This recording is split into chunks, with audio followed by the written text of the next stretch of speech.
Thank you very much for watching this live chat on Attitude. I'm Jason Reeves, and joining me on the couch this evening, some wonderful parents. Amanda, thank you very much. Sophia, thank you. And a neuroscientist legend, someone who likes talking about kids' brains, and just a guru. And I don't know, Nathan Wallis, how would you describe yourself? Oh, well, that'd be a long list. Interesting, debonair, cocky. Modest. Yeah. Now, we're hearing a lot. We're All hearing of a lot that. about kids with anxiety and things. Now, Right, yep. is it getting worse, and is it not? And is it even a bad thing? Yeah, well, I think we've got to remember that anxiety is not a bad thing. If it was a bad thing, we would have evolved away from it for a long time ago. The reason it's there is because it serves us. It stops us getting run over. It stops us doing the stupid things over and over again. So it's there for a very good reason. Anxiety itself is not a problem. It is not new. We've evolved to have it. It serves us. I suppose it's the inability to turn off the anxiety. You know, there's so much of it is healthy for us and good for us and keeps us alive. But when it becomes too much, and there's no boundary on it, you know, it's the excessive amount of what is a good thing becomes a bad thing. Because I think we can all suffer from it now and again, right? So how can we help as parents when our kids are going through this stuff? What can we do? I think a lot of it is realising that anxiety is natural, and what you have to learn is strategies for self-regulating, self-control, self-calming. So don't be too anxious about the fact they've got anxiety. Focus on how do you manage anxiety? How do you teach that? First of all, children have to identify what their emotions are and how they're feeling. When you're able to say, oh, I'm feeling a bit, you know, apprehensive or a bit nervous about that, that immediately reduces a lot of the anxiety itself. Literally, when you get put on a brain scan, if I'm standing at the side poking you, and every time I poke you in the ribs, you get more and more annoyed, you'll see your amygdala gets more and more electrical activity. When you say, that's making me angry, there's immediately a reduction in the amygdala, which is immediately a reduction in the physical amount of anger and anxiety that's happening in the brain, which gives more room for the cortex and the more logical, calm stuff. So it's really powerful just to name your emotions and to teach your child to express how they're feeling. What if they're not old enough, so if they're preschoolers, toddlers, and that they can't vocalise? Yeah, normally we do this like sports commentating, or they call it parallel talk, where you do it for them. It's like, oh buddy, you look like you're getting a bit anxious, you're getting all flustered, oh look at those red cheeks, are you getting a bit flustered with dad? You know, we try and name the emotions for them based on the physical signs. And is there kind of techniques that you can use, say if you're in a moment of separation, that moment of separation, say if you're going to school or they're going to kindy or they're going to whatever, and they might have a real issue with separating you at that moment. They might be fine later on, but it's that particular moment when you separate that often is a problem. Yeah. How do you respond in that situation? Yeah, and what Sometimes techniques can you give them? it might, I think 9 times out of 10 maybe it's just too soon to leave them. If they're going, oh no, this is making me too apprehensive, I don't want you to go yet, maybe don't go. Maybe it's too soon. Maybe some kids take, 3 months of us going to school to transition to school, and maybe that's all right. You know, some kids get to the door and say, no, you're right, Mum, you don't need to come in, off you go. And then other kids take 3 months of wanting you to come to school. I think it's all right. The world needs the diversity of having all those different personality types. We need really cautious people. But the other answer is that really to reflect back their emotion. In that moment, you don't want, when they go, oh, Mum, I don't want you to leave, kind of the worst thing you can do is go, you'll be right. Right. That's not validating the feeling. Really Kiwi way. That's the Kiwi way. Is there, I mean, you hear all these terms, and I mean, as parents, we're all trying to do the right thing and be at the right place at the right time.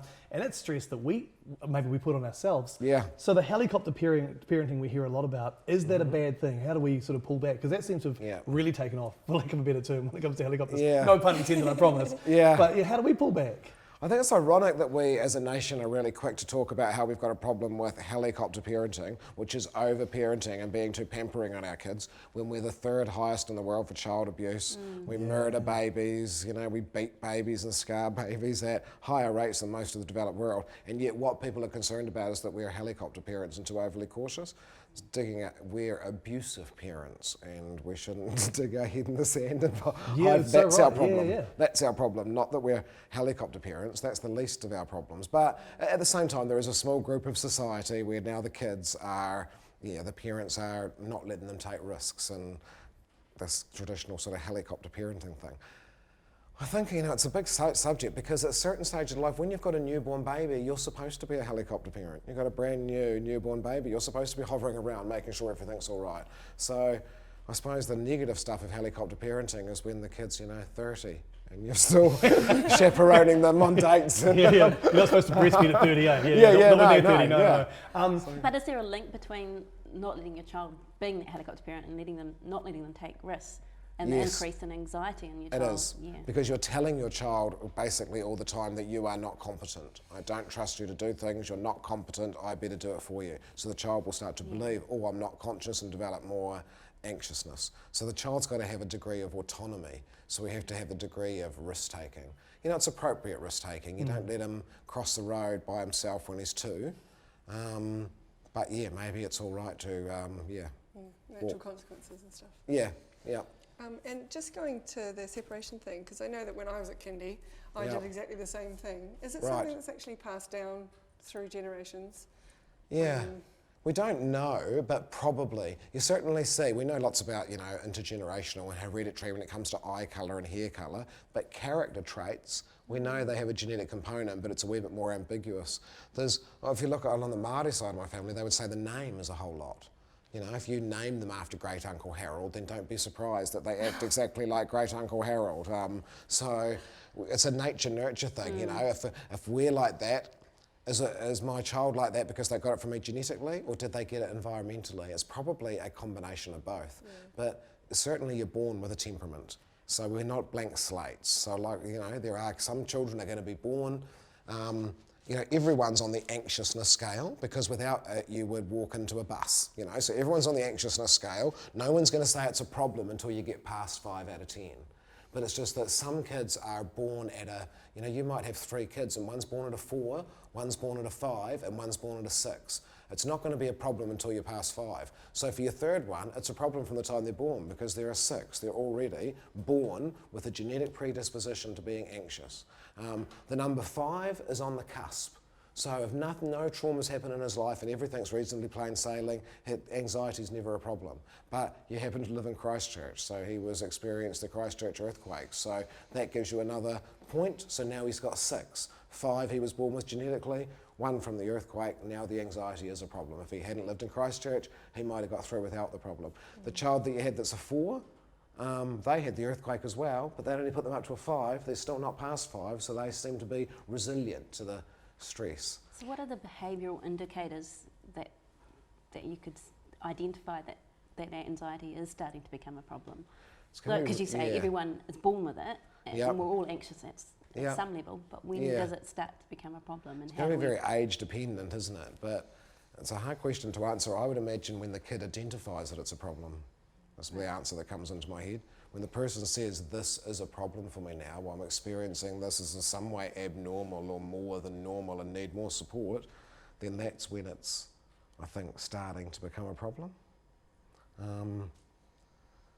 It's going to be very individual for different families. And it overlaps with other things, obsessive compulsive and, you know, repetitive behaviours and being overly cautious and overly preparing, I suppose, are signs of anxiousness. I think if you start to see those signs early on, you increase the child's autonomy. A lot of anxiousness is feeling out of control. If life's happening to me, that causes a degree of anxiety. If I'm always asked, if I've got a parent that says, right, it's snowing today, wear your green jersey, I've sort of got no autonomy and life's happening to me. That's more of a ground for anxiousness than if I've got a parent that says, oh, it's snowing today, do you want to wear your green jersey or your blue jersey? Because now I've got some degree of autonomy. My son's, I've noticed, is a bit of a sort of a magpie hoarder, kind of wants to, and he has been for a long time, but still. Yes. And I mean, I'm wondering, actually, it's got to the stage where I'm wondering how much of that is even kind of this desire, this need to keep hold of things. Right. And maybe there's something about things leaving or whatever that he's letting go of things, and that relates to the anxiousness. Yeah. I think we sort of move into a holistic way of thinking there are, and I think there's something in that. They must correlate that we're anxious in our personality type and cautious, and we're also cautious and anxious about holding on to our, you could really, you know, take that to the nth degree. Do they hold on to stuff? How often does the child have a bowel movement? Some kids have bowel movements every day, some every 3 days. Does it correlate to that, you know? Because that could tell us something about their psychology. Is for that child, it'll be different for everyone, but if for that child maybe it's something to do with letting go, then maybe our therapeutic intervention is around learning to let go of things. One of the rituals around anxiety is actually writing out what you're anxious about and like burning it or ripping it all up and throwing it away. And that, although that sounds deceptively simple, it's incredible the research that shows it actually works. People report a quite reduced anxiety and stuff after going through rituals like that and practicing letting things go. Yeah, Freud would have a field day with that. I can imagine.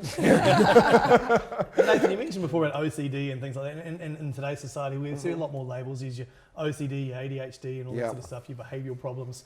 But when we were growing up, it was just like, he's quiet, or he's not naughty. Or he's not. He's a naughty kid. Yeah, he's a boy's boy. He's a boy's boy. Yeah, exactly. So is that linked to anxiety, and is that a bad thing? I think all those things that you mentioned are superpowers rather than anxieties. As we evolve, we develop these superpowers, and sometimes you get just the right amount of the superpower. So if you get just the right amount of autism, then you manage your emotions really easily, and you're a genius at IBM. If you've got too much of it and you're too far down the spectrum, because nature's going to experiment at all different levels, then it can be more easily perceived as a disorder. But I think we're a bit quick to think that everyone's supposed to fit into this narrow box. And actually, I think nature's just trying to do all different types of humans.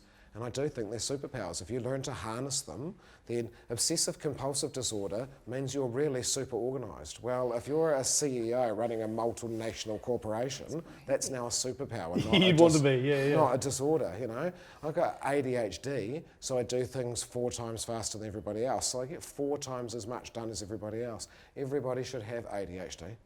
Because I mean, you take it to the other level, I guess, when you've got a toddler and things, where you can ruin their day by giving them the blue bowl rather than the red bowl. Right, We've all been there, right? Yeah. And so you just stand back and go, okay, it's the red bowl today, fine. So what happens there? Yeah, I know. Well, there's no easy answer to that, isn't it? Because you're trying to protect their needs, but it is often just easy. Give them the red bowl. If that is as easy as the problem can be solved. Don't overcomplicate it. I think it is recognising, though, that emotional brain, that we see the logical brain, and we're going, both the bowls are the same size and they contain, so you're going to get the same amount of cereal. We see it in that logical way. And we don't see that he doesn't know about quantity and logical stuff like that because he's in his emotional brain. He just knows that he really loves blue and he doesn't really like red. Some kids can even equate their emotions and stuff to, I work with traumatised children. It's not uncommon for kids to say to me, no, red will make me angry. And I want the blue one because, that their colours will trigger emotions. Like they'll say that about food as well. So I think sometimes we just got to listen to them. And if red bowl's really going to upset him that much, give him a blue bowl. Plan for it in advance. I'm sure at 30 he won't be arguing about the red and blue bowl. So why make it a scene now when he's 4? Just plan to have 2 blue bowls. I'm all for finding the easy way out. Really. So easy's our friend. If there's an easy solution, let's do that. One of the things I was concerned about with anxiety is how the role of our own anxiety plays on our children and what they pick up from that and how their behaviours develop. In negative ways. Another way to beat ourselves up as parents really is, they're anxious and they're probably anxious because I'm anxious. So now I'm going to be anxious that I've caused my child's anxiety through being anxious. And it just, all the bloody anxiety is snowballing all over the show. It's a catch-22. You have to be really careful, everyone, not to beat themselves up as a parent. It's just so easy to do, And so if your child's got anxiety, so you don't have the perfect child, then did you do something wrong as a parent? So I think, just avoid all of that. But certainly kids pick up on who we are. So I think you do your kids a good service to look after yourself. Parents that are all self-sacrificing, never do anything to look after myself, run myself to ragged into the ground and show no self-care, but do everything for the kids. Well, I don't think you're a very good parent. That's really bad modelling for the kids. You've shown the kids absolutely no self-care. You've got no real ability to look after anybody else if you don't have the ability to look after yourselves. So saying to the kids, no, I'm actually just got the point where I've hit the wall and I'm buggered, I'm lying on the couch and I'm snoozing for 20 minutes, get your own bloody juice. Is good modelling. It's all in balance. You're showing your kids that you have to look after yourself. So is it okay for them to see you upset or cry or even having a crying spout? I think be cautious. It's not the end of the world when they see you have a crying spout because you're a human being. But a kid does not need to see their mother crying every day. That just labours them with adult problems. So a little bit's okay. It's more, if they've seen the rupture, have they also seen the repair? So just seeing rupture and you crying and your world falling over is just going to make them prone to anxiety and depression. Seeing you upset and crying and your world falling over, and then seeing you pick up the pieces and model the resilience and put the practices in place, and they see you ringing your best friend or ringing your mum to talk it through. They see you asking people for help and support. They hear you expressing how you're feeling. They see the resilience. As long as you're modelling also how you get out of the hole and not just modelling falling into the hole. And just to realise that a lot of it is, like we said before, the genetic rolling of a dice. Don't blame yourself that your child's anxious because you're anxious. And remember that we need anxious people. We do not need everybody being a risk taker. Imagine if every single person in society was a wild ADHD taking risk taker. We'd get nowhere. We absolutely need cautious people. We'd run out of blue bowls. Yeah, exactly. We would, absolutely. Anxiety is kind of supposedly ramping up, or at least the incidences of it are ramping up. Yep. I mean, is there actually a problem being created, and or is it the fact that there's some other factor involved, and that they're not necessarily as resilient as they used to be, or they? Yeah, it will be a perfect storm situation where it won't just be one question as to why are our children more anxious. I could look at it from a point of view of going, I don't really think our children are more anxious. I don't think they've evolved more anxiety. I think they've got exactly the same level of anxiety that we had, that we've had for hundreds of thousands of years, that evolved to serve us. I think if anything, children are given less of the resiliences that allow them to manage that anxiety. The anxiety is biologically driven, serves us, and has always been there. But we had things that counteracted that, like an at-home parent. Having an at-home parent is worth, like 1,000 resiliency points, because it just changes the whole atmosphere. If the parent's at home and the baby's got a fever at 5 o'clock in the morning, there's a rather casual response because it means we're staying in bed that day. If you've got to be out for work at 8 and the baby's got a fever at 5 o'clock in the morning, there's a slightly anxious, panicked response, and there's a speed up of reaction, and the baby's working out their automatic pilot. If they're in that anxious environment early on, that's another added thing to the anxiousness. And if they started out with only 2 out of 10 for anxiousness, that's not going to matter. But if they were on the 4 or the 5, so yeah, I sort of got slightly off the question there. But say your question again, because I had. It was more just the fact that is there a lack of resilience now as opposed to. I think there is a lack of resilience, but I don't think it's the children's fault. I think it's our fault as a society, because we took away at-home parents, we took away at-home grandparents, we took away community and put in place a nuclear family.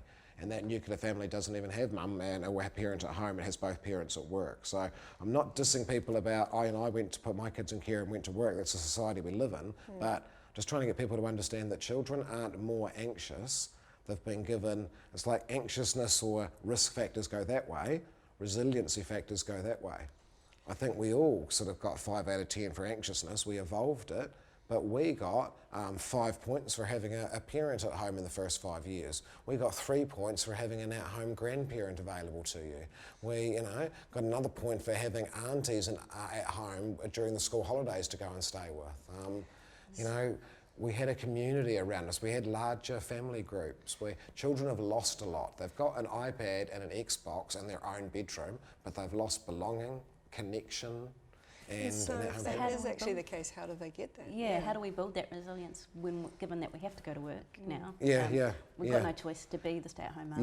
Yep. I suppose with what we're doing, we are trying to build that resilience all the time. We're trying to give stable communities. We try and send our kid to the one primary school so they have those consistent friends, and you make more long-term friends, so you build a family of affiliation around you, because a lot of us don't live around their family. My family, a lot of them all still live in Milton, so they've got all of that family around them. I get a bit. It's the centre of the universe. Universe.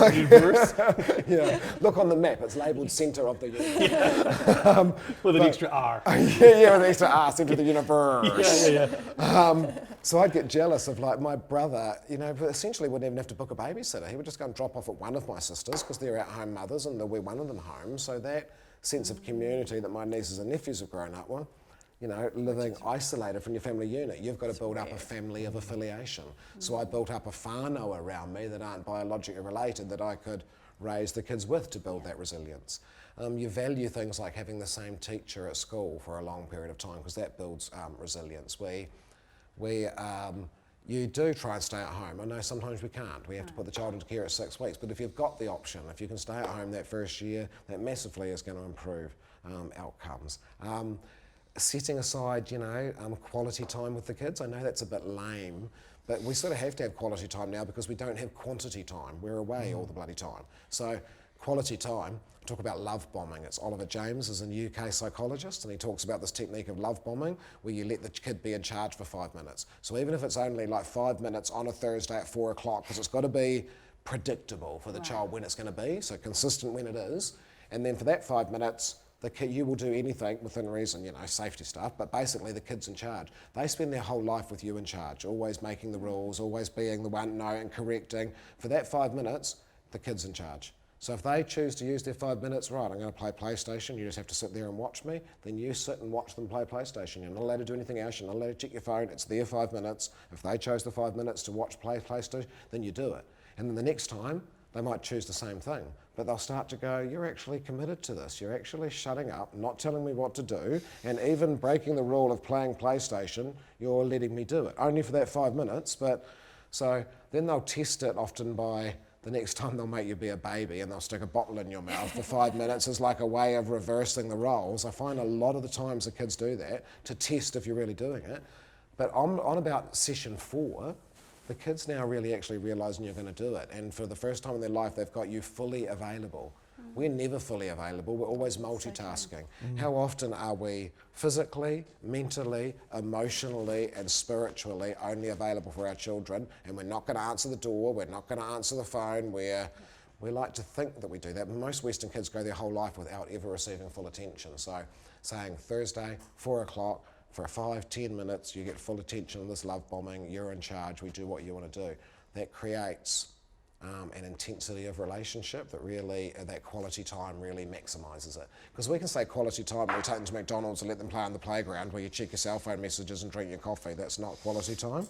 And you could have spent an hour doing that. 5 minutes doing love bombing with no cell phone, no, the child's the centre of the universe will change your lives.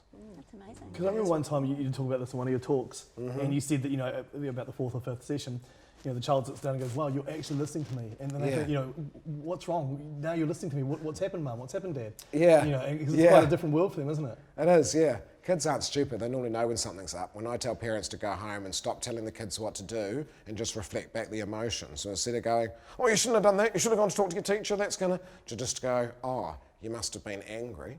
Because kids are mainly emotional. If you reflect back their emotion, they feel listened to.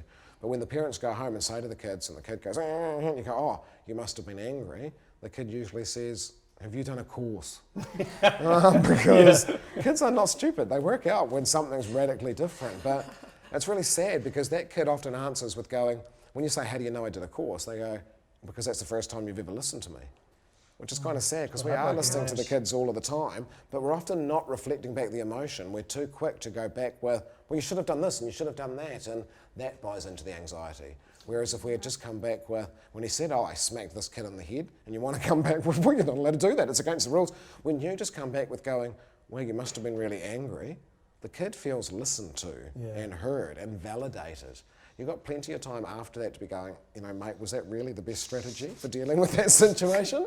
Can we together think of some other strategies that we could have used? There's plenty of time for that after you've dealt with the emotion. I think it's just remembering that being a child is 80% an emotional experience and about 20% a logical experience. Being an adult is like 80% logical and 20% emotion. And we impose this logic all the time on kids. Kids are going, emotion, emotion, emotion, and we answer back logic, logic, logic, and then wonder why they feel not listened to.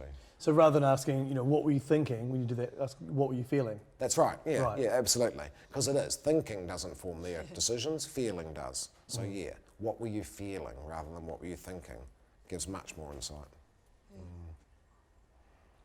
Well, a lot of people have taken the time to email through and jump on the Facebook. We've got a few questions here if you don't mind. I won't use names, but our son has a mixture of OCD, defiance, impulsiveness, i.e. touching things and doing things he shouldn't be doing.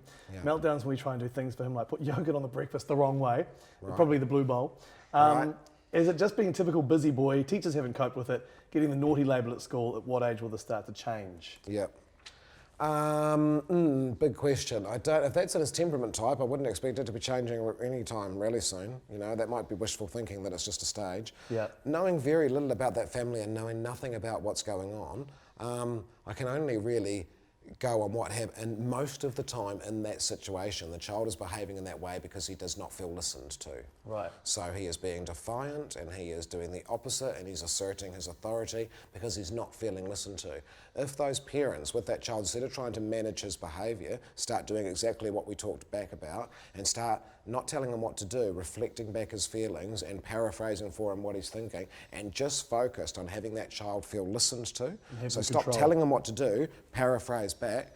If he starts feeling listened to, he might stop touching things deliberately. It's almost like the behaviour usually means you're not listening to me, so why should I listen to you? Right. And that can be, you can start that at any age. Like, yeah. You're not too young to be able to do that. Yeah, no, never. And that doesn't mean for those parents' situation that that's what's happened. Because when we're busy, like we've been talking about, and good parents are teaching their kids manners, Try to do what we can. You can easily buy into this framework that you're just constantly telling your kids what to do and controlling them quickly, where you get them ready to raise them to be polite, well-meaning kids. But the kid can just feel like not listened to and constantly told what to do and spoken at and never with. So reflecting back the emotion, doing the love bombing, can actually get your kid more on side, and then they are less OCD, and again, all of those are good characteristics. Oppositional defiance disorder, that's a superpower if you're one of the 5 children in New Zealand that is going to be sexually abused. Because the the ability to look someone in the eye and tell them to piss off in the context of sexual abuse is a superpower. Yeah. The kids that don't have OCD are far more likely to be, the oppositional defiance, are far more likely to be abused. So all of those things are positive traits in the right light that get taken out of context. Yep. I just think we're too quick to label, I think OCD can be a good thing. Does it also make a difference as to what the actual, because you just talked about traits and temperament and things like that there, does it also make a difference actually how you're acting towards your child given their temperament? You might have chalk and cheese in your household, and one of them reacts to the way that you're doing something just fine, but you've got to find a different strategy for the other one. Yeah, that's right. One of my mentors was a woman from the West Coast called Trish Hunt. She ran this program, Parenting the Future. So she's one of my mentors. I always remember her saying to me, yeah, you have a sandpaper baby usually. If you've got 2 kids, you don't have one, but if you've got 3, you'll have a sandpaper baby. And I'm like, what's a sandpaper baby? She's like, that one of the kids that just rubs you the wrong way. So, that's what we call in the literature a goodness of fit with your temperament. If you've got a temperament, you have a goodness of fit, your temperaments match up well, then everything is all smooth sailing and associated with good outcomes. When you don't have a goodness of fit, or that sandpaper child, the one that rubs you the wrong way, they really end up being your greatest teacher. They're the ones that motivate you to go to parent education and stuff, because your other kids, you could have stayed in your comfort zone and not had to learn anything new. It's your sandpaper baby that makes you learn the new parenting strategies and stuff. So it is lots about good. That kid could have a goodness of fit with dad and has no problem and is well behaved for dad and is well behaved for nana. He's just a little shit for mum. Because it's actually the goodness of fit with mum. It's the temperament clash with that particular one that is. It's not the problem's not in the child. The problem's not in the parent. It's just a problem in that temperament clash. But you can't change their temperament, so that's up to the parent then to adjust their parenting to accommodate for that child's temperament. Yeah. You can't. Children aren't blank slates. We can't change the temperament. We have to accept that. It's along the lines of the love languages type of theory of each person having a different type of love language, and if you're speaking the wrong love language, but absolutely. That's your own and that's the only way you know how, you might be speaking Chinese to the other person and they don't feel loved because you're not saying the right thing. Yep. That resonated a lot when I learnt that, that my language of love is acts of service. Right. So I run around doing things for people that I love, and then I expect them to do things back for me to show me that they love me, and they don't do anything. What I worked out was a lot of the people I was around did surprises as their language of love. I bloody hate surprises.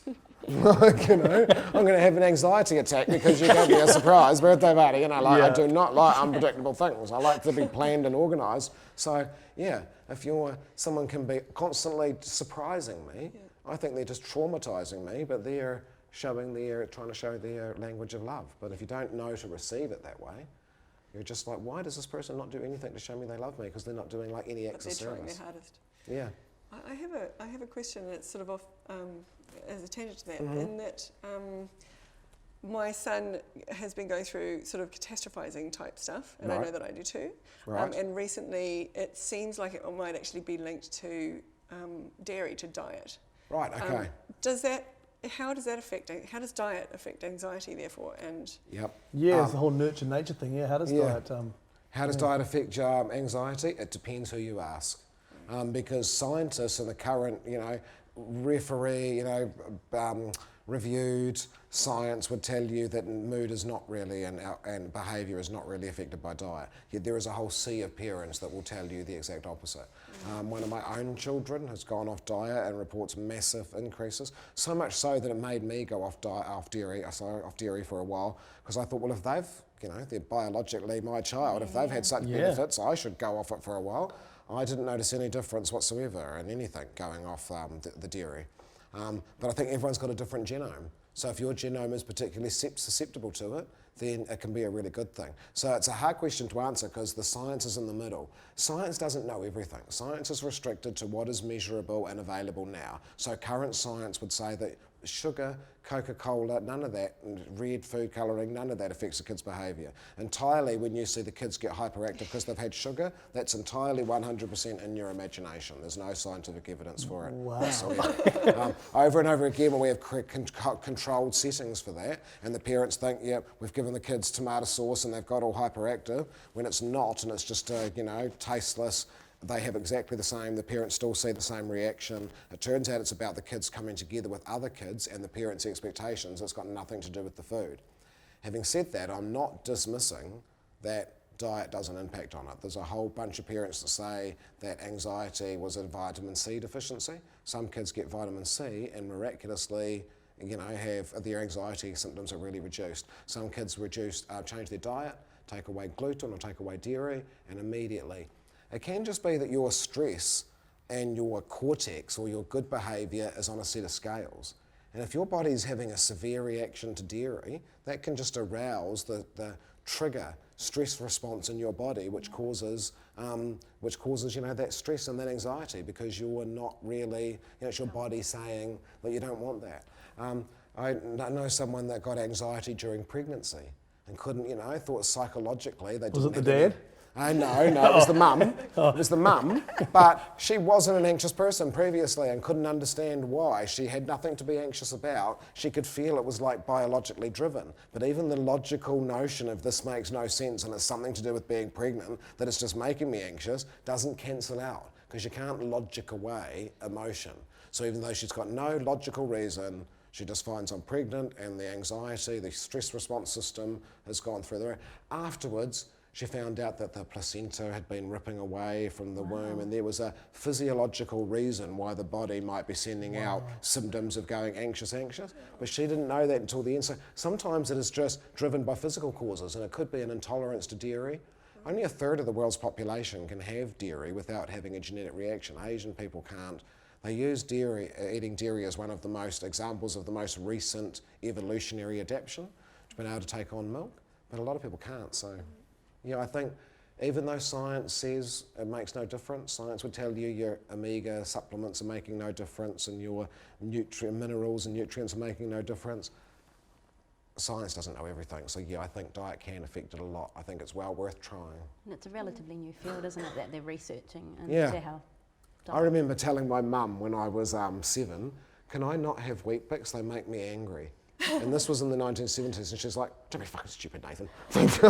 Food doesn't affect your emotions, because no one thought food affected your emotions. But for about a 3-year period, Wheat Bix made me really angry. I could tell I was not angry. I ate the Wheat Bix and I got fuming, and mainly I took it out of my sister, Leonie. But I just got fumingly angry. And eventually Mum believed me, because I just harped on and on about it. She just thought I was mental, because no one had this concept that food changes your emotions, but I could feel it. So I got porridge for breakfast and the problem went away. A few more questions coming through on Facebook, and by the way, thank you very much for taking the time to log on and ask some of these. So someone wants to know, go back to the body, does nail biting present as an anxious thing, or is that anxiety in kids? Because apparently the mum does it, right. and now the 4-year-old has started doing it as well. I would say you've got to have a cluster of symptoms. So yep, nail biting we associate with being nervous, but I wouldn't say nail biting by itself means anxiousness. You've got to have a cluster of things. Okay. Someone would like to know more about social anxiety. Is it really more than shyness, and it's hard for other people around my 10-year-old to get? Yeah. Social anxiety is a real thing that I think all of us suffer. Most of us have that imposter syndrome. When you go into a room and it's full of people, everyone else looks comfortable and relaxed and cool and like they belong there, and you feel like the out of place nerd that's pretending to be cool enough to be there. It's just realising 3/4 of the room feel like that, and so that social anxiety is normal.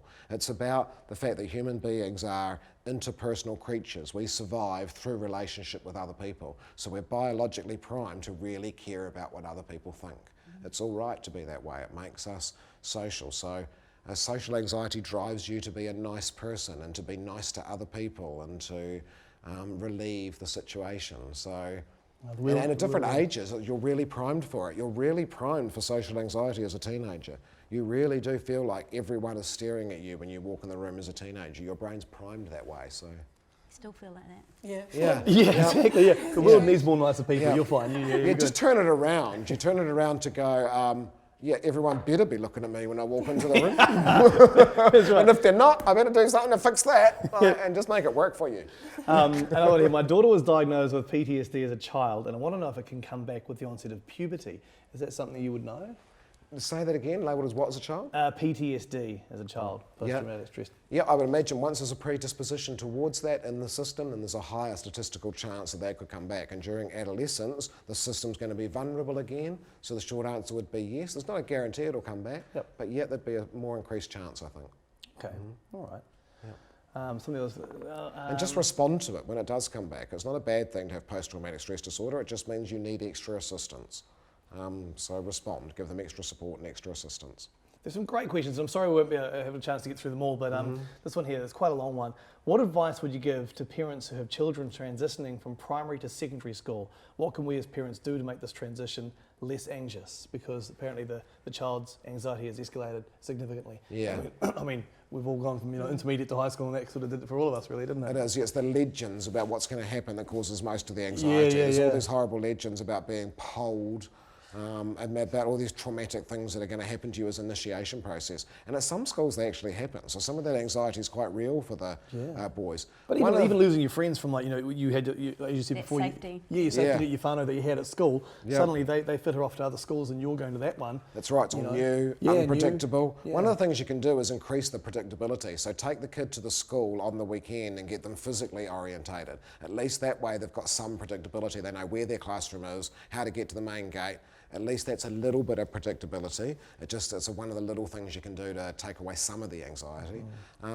But hopefully it's about, clustering. Look, you've got this friend going to that school and this friend going to the school, and just supporting them through it. It is an anxious time. And if you go, harden up, you'll be all right, everyone's doing it, then they'll probably get some quite negative outcomes out of it. If you're going, I know, everyone gets really stressed by this. It's a big moment in your life, mate, when you start high school. You'll probably remember this for the rest of your life. Jesus, I was shitting bricks.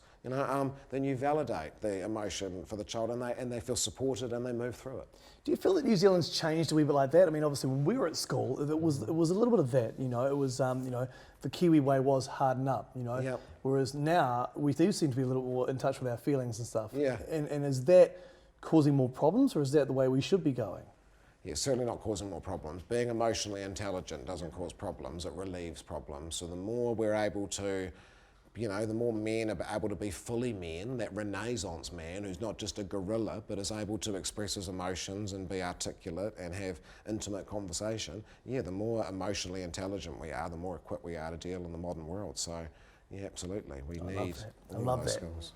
That harden up just doesn't resonate anymore, does it? No, a harden up only worked if you were raised in a loving, resilient family where 9 out of 10 things were great. Then you can be told to harden up, and you can, because you're standing on a solid line of 9 resiliences. But if you're already living the once were warrior's life and you're overwhelmed with anxiety and fear as a child, being told to harden up is the worst thing that could happen. This is a really good one from a teacher, and massive love to the teachers at the moment. How can a teacher help an anxious child in the classroom where it's stopping them from learning, unable to participate 90% of the time, just about to start getting help externally, but what can I do as a teacher? The same sort of thing, increase predictability and autonomy. Think your anchored words are predictability and autonomy, that the kid can know exactly where they're going to be sitting when they come in, that they can predict, if I'm feeling overwhelmed, this is what I do and these are the strategies that I use, or this is the key word I will use with you to let you know that I'm going off to see the counsellor. Right. If they've got predictable strategies in place for dealing with it, the more you can make it predictable, the more they feel like they've got autonomy. If the kid's sitting in the class and thinks, oh, if I freak out, I don't know what's going to happen, will everyone laugh at me? That's way more anxious than I've already got a plan with a teacher that says, if I feel like I'm going to be overwhelmed and I want to get out of the classroom before I burst into tears, I'm going to say, excuse me, I've got the dentist, and you'll know that my key word is dentist and that I'm leaving to go to the counsellor. If that autonomy and those strategies empowers the child. Yeah, creates a bit of a safety net. As a teacher, increase predictability and increase autonomy with the child, and their anxiousness should correspondingly go down. Use mindfulness. Most teachers are starting the day, doing mindfulness exercises every hour. Mindfulness benefits everybody in the class, but especially that anxious child. Okay, and I'll try and get one more if that's okay.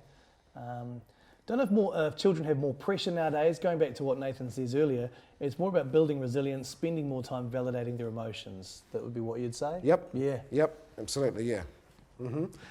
Don't worry so much about reading and writing. Between the ages of 2 and 7 is when you develop resilience, and that's through creativity, free play, rich conversation. When you start trying to be a teacher and saying, what colour is this, what number is this, what comes after that, you've really lowered the quality of the conversation, you've lowered the resilience. Just enjoy play and be with children under 7. The more creativity, child-led play, the more resilient they'll be and the less anxious they'll be. Just let kids be kids? Yeah. That's where there's plenty of time to do all that stuff later and to get the pressure of exams. We don't need to start that at 3. A lot of our anxiety is coming from that, from the pressure to do literacy and numeracy at 3, when for the last 300 years of educational research it said 7. And when you teach a kid to read at 3, there is no real advantage. By the time he's 8, he's got the same reading age as a kid who didn't start learning reading till 7. So by 8, it's all plateaued out. There's no advantage to that early stuff. And if you're doing that early stuff, you're probably squashing creativity, the stuff that's really going to make you resilient. Free play, creativity, imagination, imaginative problem solving. They're the things that create resilience. So let kids play. So you give a great example, Nathan, where you say, you're talking to 2 kids and one of them you say, why is the sky blue? Right, and the scientific reason and the other reason as well. So I love that story. And for those who haven't maybe heard that story, that's probably a good example of letting kids be kids, right? That's showing the role of creativity. If I've got 2 kids in the back seat and they're both 5 and I say, why is the sky blue? And the first one says, because blue is the first visible colour in the light spectrum. He's correct, and that is why the sky's blue. But that's not really intelligent, because actually with a bag of peanuts and about an hour, we can teach a parrot to say the same thing.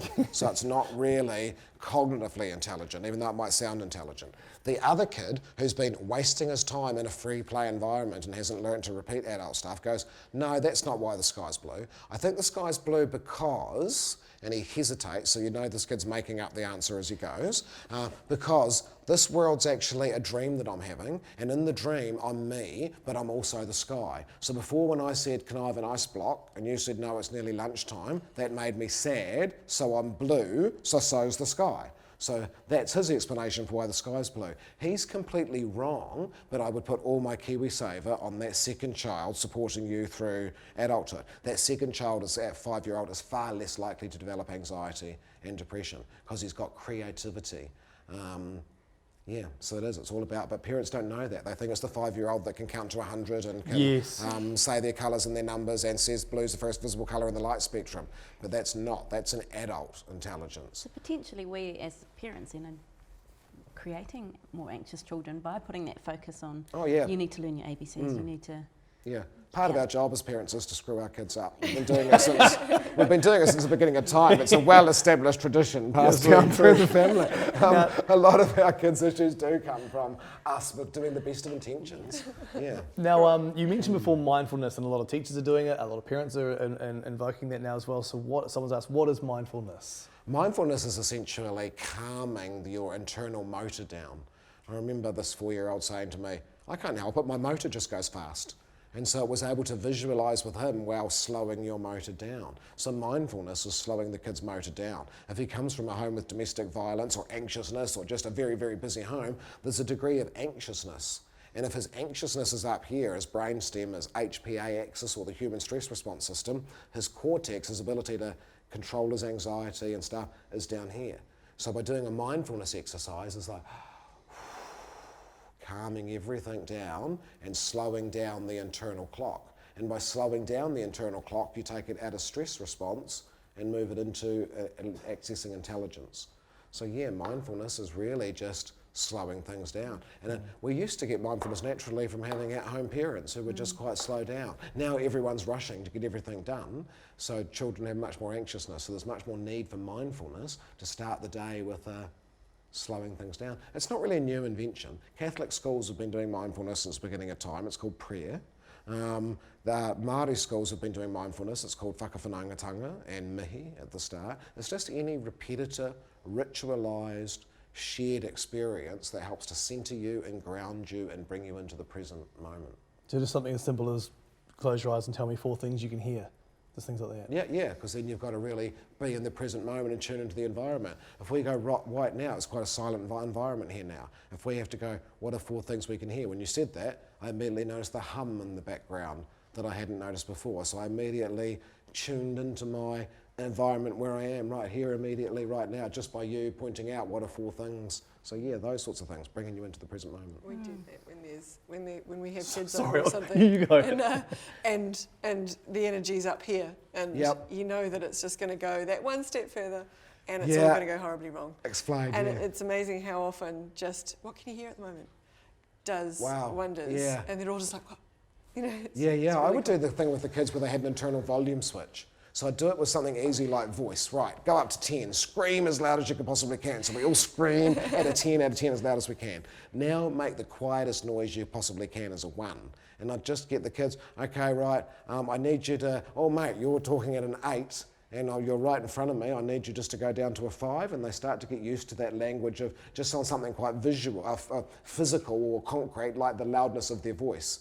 And then you can start to transfer that to your internal motor. Mate, it seems like you're, going at a 9 out of 10, and we're at Nana's, house visiting Nana. We probably need to slow that down to a 6. And then we'll take you to the park afterwards and you can go full 10 on it, mate. But while we're here at Nana's, I need you to slow down to a 6. And I find the kids, when it can be made concrete like that, that's a really helpful strategy, giving them numbers and being able to quantify it. Calming them down, I recently did a study group, and they were saying, as parents now, we're rushing around getting them involved in so many different activities, and that makes them anxious. So as parents, we can stop having, they need to go to dancing, they need to do sport, they need to do this. Just choose one thing or nothing at all for it. It's a dance, isn't it? Trying to, I wish my parents had made me a black belt in karate and a really skilled dancer right now. So you've got to balance that out. I wish they had forced me good dancers. To lessons. I could be a black belt ninja now who's a really good dancer. But if it's actually just putting our kids through a stressful lifestyle where they're going from ballet to elocution to swimming and it's just too anxious, then we've got to balance it out. We want our kids to have a diverse curriculum. We want all that holistic, arty stuff. Schools are too bloody obsessed with science, technology, engineering and mathematics, and that doesn't make for a well-rounded child. So I think all those other things are fabulous, but not if they're stressing the child. They've got to be focused on enjoyment and value chilling out, chillaxing. Value that as much as we value the piano. Not having dinner in the car all the time. On the way to the next activity. In the ferry service, a couple, and again, thank you very much for taking the time to comment your questions. A lot of people are asking about like OCD and separation anxiety as well. So 2 things here. One, how do I deal with a 3-year-old who has severe separation anxiety? And another one, can that lead to depression in adulthood? A 3-year-old that has severe separation anxiety, it doesn't necessarily lead to depression in adulthood, so that we can't say in a research-based way that they're more likely to get depression. They possibly could be a wee bit more at risk, but there's no research to really back that up, so I wouldn't worry about that. A 3-year-old that's got major separation anxiety, the usual answer is slow down the separation. It's happening too fast a pace for the child and it's causing them to be anxious. If you were going to learn skydiving, do you think you would take on skydiving as a lifetime event? If I said, come on, hurry up, and got you up there and pushed you out of the plane the first time to hurry up and get on with it, would you get back in the plane? Or would you be more likely to get back in the plane and go skydiving if I left you in charge of the situation, told you you didn't have to jump until you felt ready, and that it was fine for us to go up 2 or 3 times before you decided you were ready to jump? If you jumped when you were ready, I think there's more chance you would take on a lifetime hobby of skydiving. If we got up there and I still looked up, be ridiculous, it's perfectly safe, and pushed you out of the plane, I'd probably never get you on a plane again, let alone skydiving. So if the 3-year-old's having major separation anxiety, that tells me you should probably slow it down. Maybe they're not ready to be separated. We've got this society that thinks independent, it's got to be independent. There is absolutely nothing wrong with a 3-year-old being clingy and wanting to be with their parent. I would say they're probably well attached and that they don't need to be independent. You've got plenty of bloody time to be independent when you're a grown-up. And being a grown-up's highly overrated anyway. I guess they're in a bit of a catch-22 though, if the parent has to go to work, and you know there is no other. But yep, and sometimes we don't have the choice. But then I would still say, well, we know we've got a cautious child. So I'm going to plan longer for the transition to the centre. I am going to plan that I'm going to stay there for the week, and that when I'm going to leave on the first day, I'm only going to be hanging around the centre, and as soon as they get upset, I'm going to come back so they know that I'm available. And you know, it's going to take 4 bloody weeks. And with my first kid, they were like, oh, just go, Dad, you're fine, and I didn't have to do anything. So it seems like an imposition with this kid, but he's got a different temperament, and for this kid, you've got to spend 4 weeks. And you say, I think you have to plan that beforehand rather than expect the 3-year-old to change their personality and change their temperament. If he is having trouble separating, he is having trouble, then he needs more help. There's no other way around it. for our older child, he was starting at school and had major problems with this as well. Right. But it was always just centred at that particular moment, and it actually had seemed like it was becoming more of a habit. Right. And yep. we actually found his currency at the time, which was Pokemon cards of all things. Right. And he got a Pokemon card every day at the end of school if he'd shown brave muscles in the morning. Right. Yep. Brilliant. For the separation. That's just building resilience, because it is. You've got to sort of So yeah, rewarding that. That's in the research. That's the third most effective way to change behaviour. To just reward the behaviour that you like. Right. So giving him the Pokemon card because he used his big boy muscles, and it worked. Yeah. Sometimes it's just that little incentive. Sometimes it is just that point. There is the classic scenario where the kid's really upset and screaming and mum leaves, and 2 minutes later he's perfectly happy and content and involved in play. It's just you don't want the situation where the teacher's telling you that's what happened, but really your kid was distressed for 40 minutes, because you don't want them distressed for 40 minutes. If they were distressed for 40 minutes, you left them too early, and we need to go back and do the transition and slow the transition down. They're doing the transition at an adult pace, not at the pace of the child. Right. Yep. Just a couple more questions from earlier. We've got an 18-month-old little boy who has good days, but more often some sad days. He has no behaviour concerns that send alarm bells, except he's often upset at things such as a new person entering the room, a child moves away from him, a child calls towards him, or a new place to visit, not being able to sit on his educator's knee, so he sits beside still crying. At times he can be settled by turning him away from the others in the room so he doesn't see anyone. He also does this in his family home for familiar visits and family members, so it's not just the early childhood setting. Right. So yeah, it's the situation there by the sounds of things. Mm-hmm. Yeah. So you've got a very overly cautious child that doesn't like new situations, and their survival response, that seems unusual. That seems to be remarkably highly set. So I think that parent's right to indicate. Because when you first started reading it saying 18 months old, I'm thinking, no, you can't diagnose anything at 18 months old, probably a normal 18-month-old. And then when you said, overwhelmed by even just seeing people having to turn them away, that suggests a child that has got a really heightened fear response. Now that could have been driven by trauma, that could have been driven by the environment, they're like the genes. Like I said before, they may have been born, won the opposite to genetic lotto, and got born with 9 out of 10 points for anxiety, and they're just an extreme case. In which case, you don't tell them to harden up. That's the kid that you have to stay at home with for 4 years, not 1 year. That's the kid you don't send to school till they're 6. That's the kid that when you do send them to school, you send them to a school that's going to give them the same teacher for 3 years in a row. Yeah. Like, you've got to be at that end of the research for that child. Don't mean to overly alarm parents, but lots of babies are sexually abused too. So a target group for paedophiles is under 1-year-olds because they can't testify in court. So a lot of children experience sexual abuse, so I don't mean to overly freak those parents out, but all parents should have a lens too of going, maybe my baby's trauma is valid because they've actually been traumatised by someone. None of us can watch our kids 24 hours a day. Bit of a sad topic. Something happy. But it's real though, isn't it? Sadly, it's real in this country. My son is a preschooler and already grinding his teeth. I believe this is anxiety. How can I confirm this and how do I deal with it? Grinding I the think your intuition telling you that's probably confirmation enough. So he probably is anxious, so he's probably not quite ready for the preschool. Can you reduce to part-time so he's going for less hours? If you can't reduce to part-time, can he be looked after by a grandparent or at-home care rather than an early childhood centre, because that might be too overwhelming for him. If at that young age he's already grinding his teeth with anxiety, you're recognising the problem nice and early, fix it now nice and early. It's not a good sign. Yeah. He needs to be made less anxious, so change the care arrangement to whatever you can manage, but he needs more care than what he's getting now. Like Bob the Builder song, right? Can we fix it? Yes, we can. Yes, we can. Yes, we can always fix it. It's never too late. That's right, which is giving us all hope as well. And so, just to sum up, so anxiety, we've all got it. It's not a bad thing. It's how we deal with it. We let kids be kids. Yep. Yeah, basically. Did I get it? Yeah, you got it. Excellent, Jace. Well done. That's pretty much it. Yep. Yeah, nice. Sophia, thank you very much. Amanda, thank you so very much. Nathan, thank you very, very much for everything you do and everything you've done and what you do for so many people. And thank you very much for watching as well. Ka kite anō.